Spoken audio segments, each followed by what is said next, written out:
inside Linkletter's house party.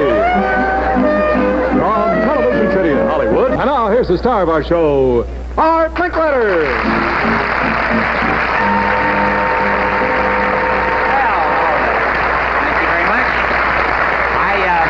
Ladies and gentlemen, I'm just a little flustered today. Generally, I'm not. I've been in this business a long time.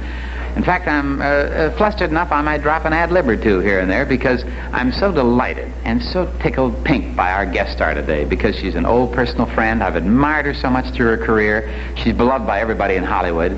She's the Goldwyn girl who became television's finest comedian, Lucille Ball. Is with us.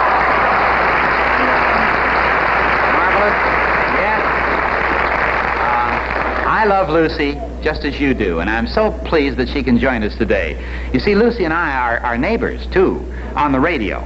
My House Party radio show and her show, Let's Talk to Lucy, are heard in the same hour on most of these CBS stations all over the United States, hundreds and hundreds of them. And Lucy and I, among other things today, are going to have some fun looking back on the days when we were first good friends years ago on CBS radio, long before television. We're going to show you how television, what radio did in those days. It's going to be a lot of fun. One of the most popular programs on CBS radio today is a very informal kind of show that's as relaxed and casual as its name, which is Let's Talk to Lucy. And you know, Lucy's guests are all kinds of guests, show business friends, and all the well-known people all over the country, and Lucy interviews them, which of course is really my business, and so it's my turn to ask all the questions, so let's talk to the gal you all love, Lucy, Lucille Ball, ladies and gentlemen.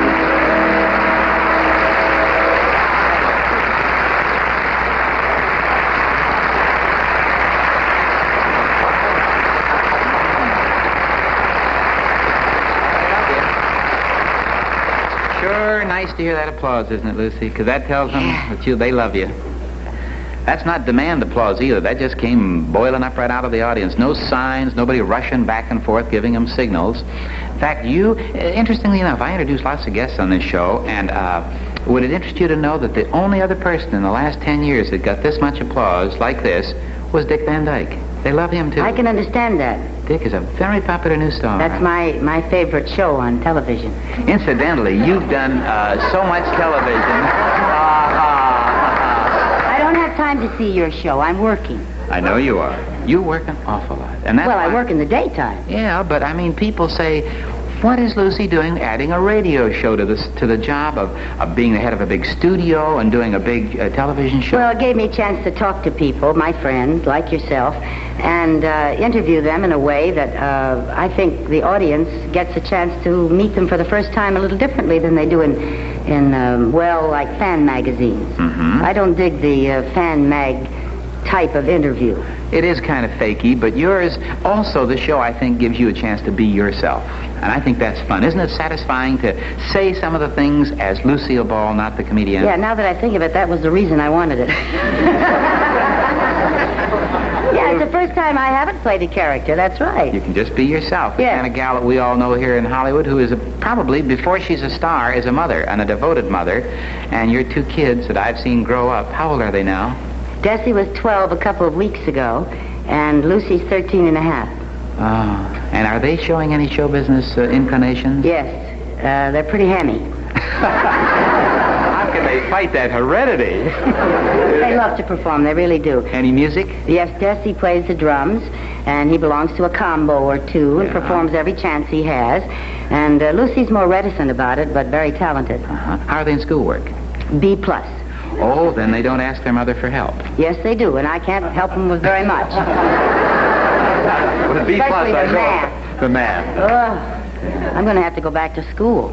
Well, now, of course, your family also includes Gary Morton, and he is your producer on the radio program, and Yes. a great, big, tall, handsome guy. How'd you meet Gary? Well, In show business? yes, I was doing Wildcat in New York, and some friends asked us sort of a blind date, and I put it off for 3 or 4 weeks because, midnight after you've worked hard all day is not the nicest time to go out with a new boy friend.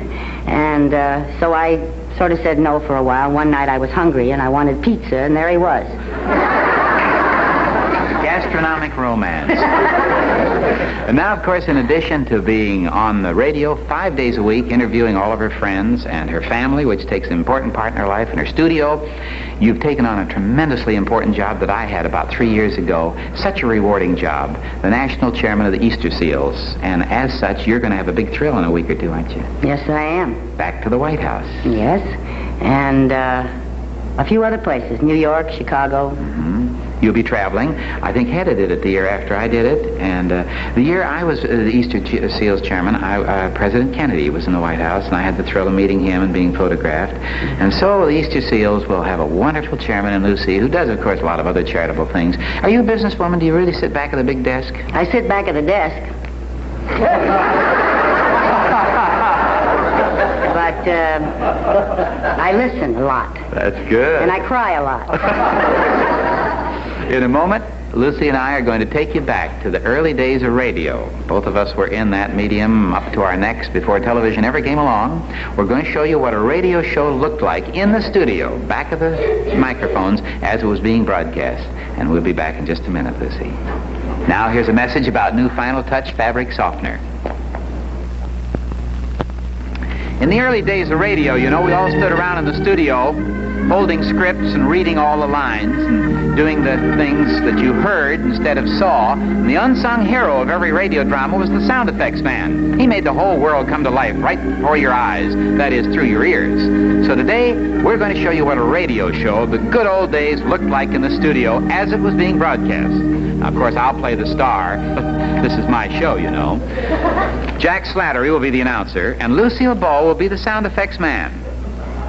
The show begins. The Adventures of Sam Sly, Private Eye.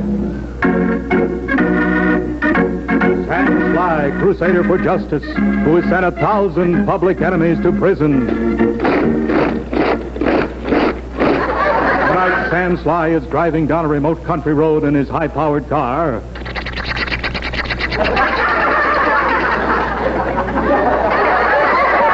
Way to the secret hideout of Big Dutch, the wily king of the underworld. Sam has just learned that Big Dutch has kidnapped Sam's secretary, Sadie, in a desperate hope of making a deal with Sam and escaping a term in prison. Sam, planning to rescue Sadie, slows down as he nears the hideout.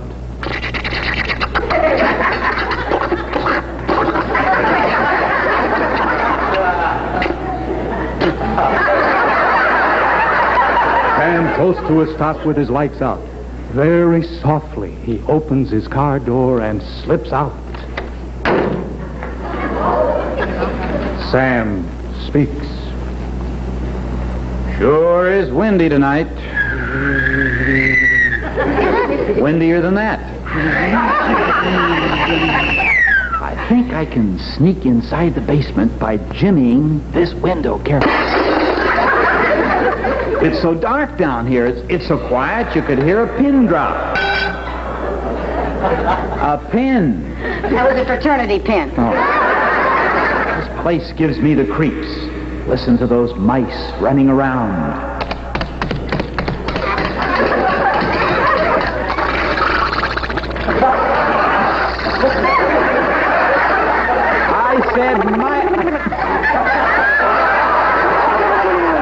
I said mice. Mice. I'm afraid of mice. Oh. Sadie's got to be here somewhere. What was that? A scream? Ah! I thought so. She must be upstairs. That's where she is. No, I think she's downstairs. No, she's upstairs. No, I'm sure she must be downstairs. Maybe she's outside. That's it. No, I think she's inside. What happened there? I forgot to open the door. Well, anyhow, hearing another scream, I ran down the hallway like the wind. And with all my weight, I hurled myself against a door. A door. Well, that was a glass door. What do you want? Solid mahogany? Sadie, where are you? Help! Aha, I'll save you, Sadie. It is I, Sam Sly. Big deal.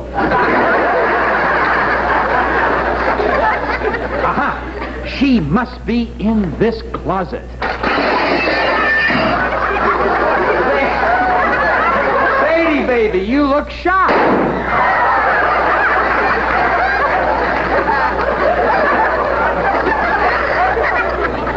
Sadie, speak to me. How do you feel? I'm pooped.